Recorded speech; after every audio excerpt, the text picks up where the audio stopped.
This video is on the topic of using a thermal monocular to assist you still hunting. So, disclaimers, got a bunch of them. So, the first, no deer get killed. It wasn't for lack of trying. But anyways, disclaimer number two, some of y'all are already pounding away at the keyboard saying that using thermal is cheating. And I'm gonna argue both sides of that. So, yes, it is most definitely cheating.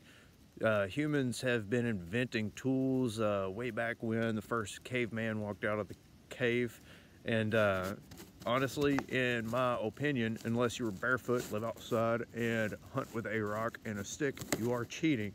I got notes. And you always have that dude that bow hunts. He's like, oh well, I don't gun hunt because it's not sporting. Well, yeah, that's true. Hunting with a compound bow is a little bit more challenging than hunting with a rifle. But consider making your own bow. My 2 cents if you want a good challenge. So the other side of the cheating argument is, no, it's not cheating. I will take every single advantage I can possibly get my hands on. So we hunt a small property. It's really thick in here. There's mountains and valleys, and the deer are really hard to spot. You will see that shortly. But that being said, since I've used the thermal in conjunction with still hunting, I've seen way more deer, and I haven't jumped any. I've spooked a few, but they never blew, they never ran off. But I do want to reiterate, I'm not relying on the thermal. Mostly relying on still hunting. It's just that thermal's a really handy aid. So this time lapse will give you an idea on what I'm doing.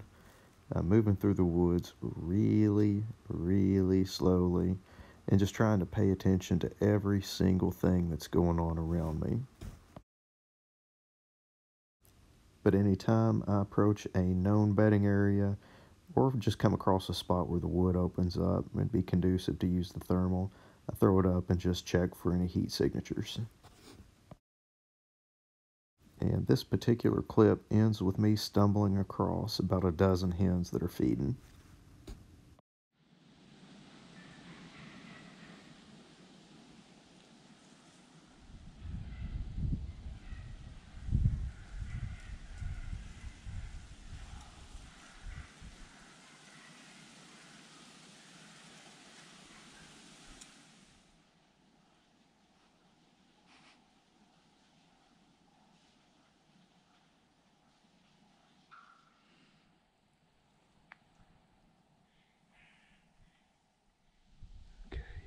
It is a deer.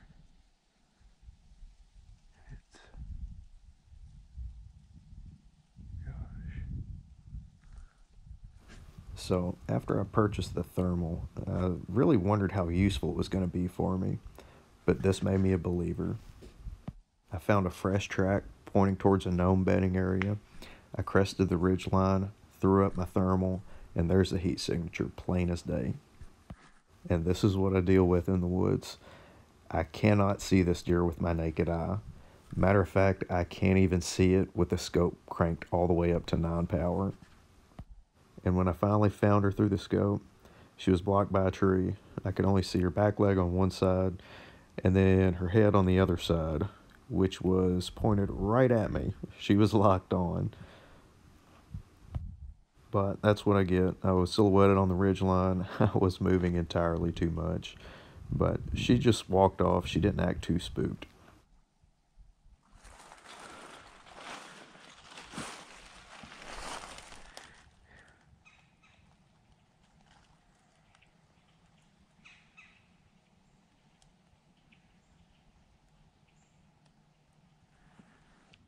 And once again, thermal for the win. So this is a known bedding area. It's about 200 yards from my back porch. And what you're seeing is about 80 yards away, I have 3 does. 2 are bedded and 1 standing up. Prior to season, I decided if I ever snuck up on a bedded deer, I would take the shot, because I've never done that before. And to give you some perspective, the original clip was about 5.5 minutes long. Every time I threw up the thermal, they were plain as day. But even with the 9 power scope, I could not find them until The neighbors came home and their dog got excited, and they ran off to the right.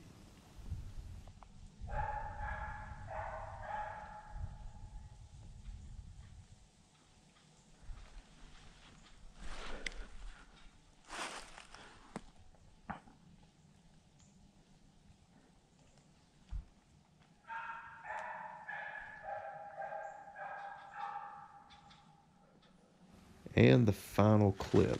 So, just to the left of that beech tree, there is a deer 50 yards away standing perfectly broadside. And it's late in the day, and we are all the way at the back side of the property. Can't drive to it. It's virtually impassable, and I got to work tomorrow. And I didn't see anything on its head, so I am not trying to shoot this deer. So I thought at the very least I could get some good video footage through the thermal.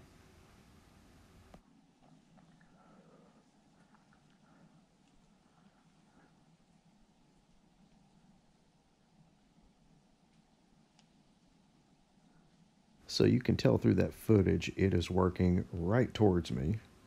I mean, it is coming right towards me. And I learned a lot of life lessons here. I should be a deer hunter first and a cameraman second. And I should stop moving so much. Because that deer that I thought was a doe was a very shootable buck. And he still is.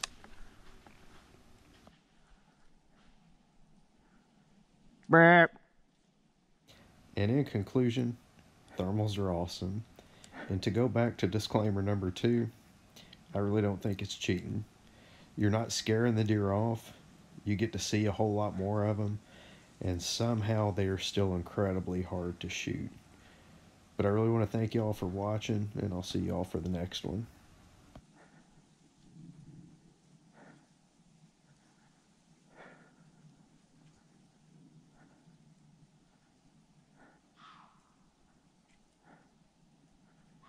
You gotta be kidding me.